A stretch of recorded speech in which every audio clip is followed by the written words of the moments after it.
What do you want to do with your life?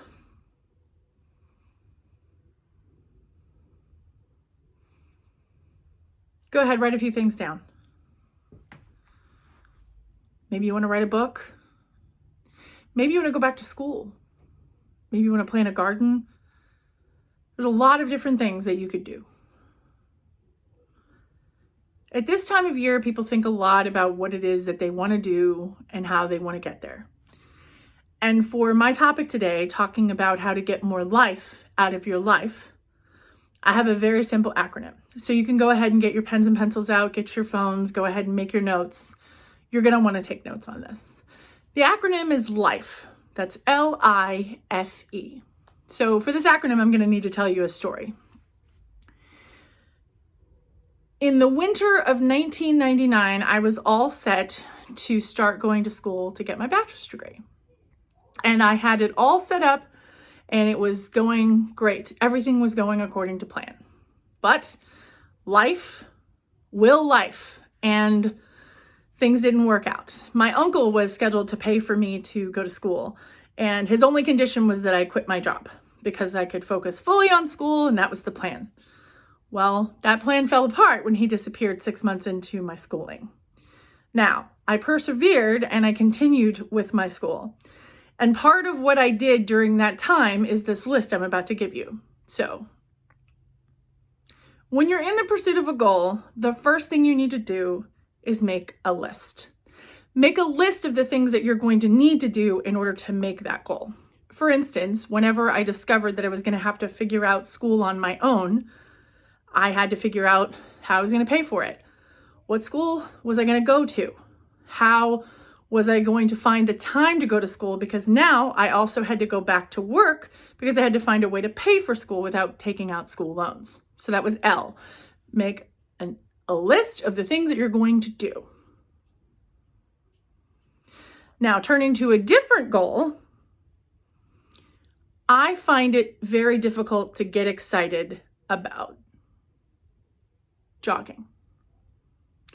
So I is for individualize it. If you hate jogging, don't plan to run a marathon.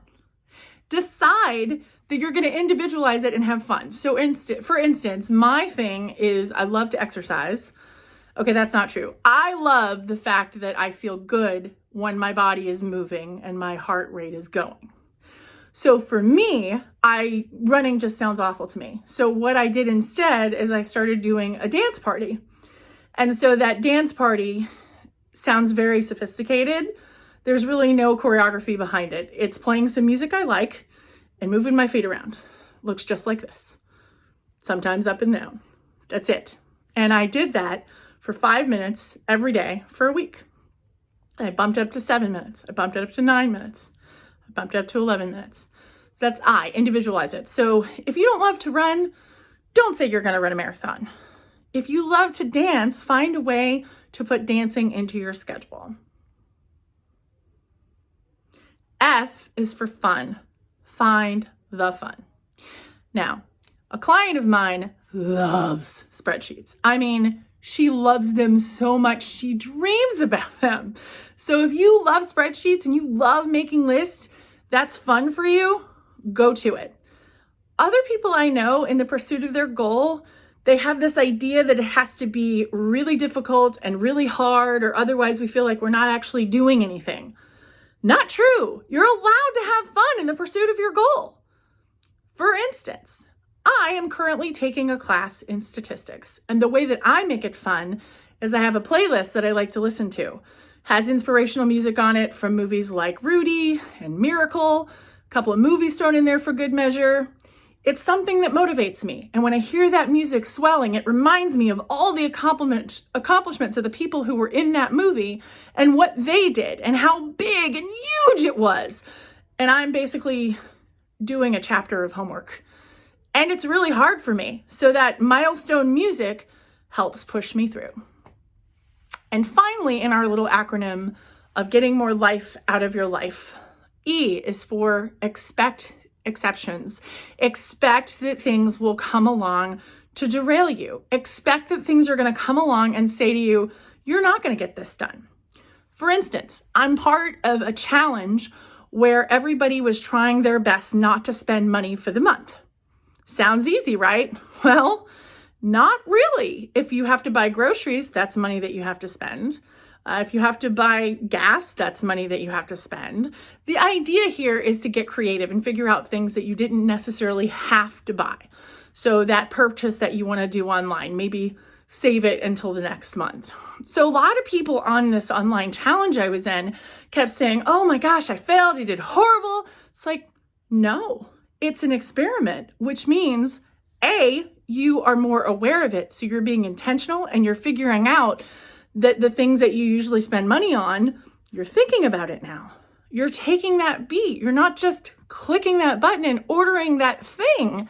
You're taking a moment and going, okay, so if I buy this now, I can't buy this other thing that I want to buy later. Or if you're like me and you're saving for more travel and more rest in your life, you're saying, if I buy this thing now, I'm not going to be able to save for that trip that I want to take later, or that ballet that I want to see, or that show that I want to watch. So in taking into consideration the opportunity cost, it helps you be aware of the fact that things are going to come up and you are going to have exceptions to every rule. But the biggest thing is to remember that this is an experiment and it's your experiment and you get to decide. If your goal is to read 10 books this year, read 10 books this year. How are you going to do it? Are you going to make a list? I think you are. Are you individualizing it? You're going to take the books that you're interested in reading and make sure that they're on the list. Are you going to find fun? I bet you are. You're going to find the books that you're interested in reading and you're excited about reading. And here's the most important part. It all counts. Audiobooks, they count. If you read an article online, that's reading.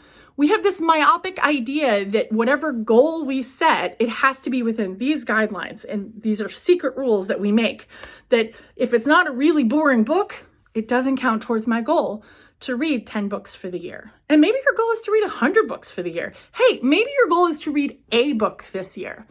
It's your goal. Don't let anybody make you feel bad about it. So I told you at the beginning of this, I was going to help you find more ways to put more life into your life. And I want to recap those now. Make sure you have your notes out. 4 ways to put more life into your life. First, L for list. Make your list. And also, let yourself off the hook. If you haven't figured this out yet, there's so many opportunities for us to give ourselves grace in this life, and we just don't do it. We're hard on ourselves. The way we talk to ourselves, we would never talk to a friend like that and expect to still have a friend. So let yourself off the hook. Make a list of the things that you need to do. I is for individualize. Make it something that's personal. Make it something that matters to you. F, fun. Find the fun. Maybe you want to dance around your living room. Maybe it gets you excited to find Rockstar Parking and use that foamy soap. Whatever it is that is fun for you, find a way to inject it in there. For me, when I'm studying a class that's a little difficult for me, I've got milestone music from movies that matter to me playing in the background. And remember, it is all an experiment. So this is E for expect that you will have interruptions. Expect that you will have things that come up that are going to get in your way. And your job is to say, okay, plot twist. Let me see what's coming around that next corner. So once again, friends, I really want to encourage you, whatever it is you need to do, whatever it is in this life that you want to do, write it down. Make a list. Individualize it to you. Find the fun. And remember, it's all an experiment. So of course, you're going to expect that there will be interruptions. There will be things to take you off course. Remember though, it's always up to you to find a little more life. And if you or your team need any support in finding individualized, curated development for your team, I'm here to help. I'm Jen Haston, and that's my message.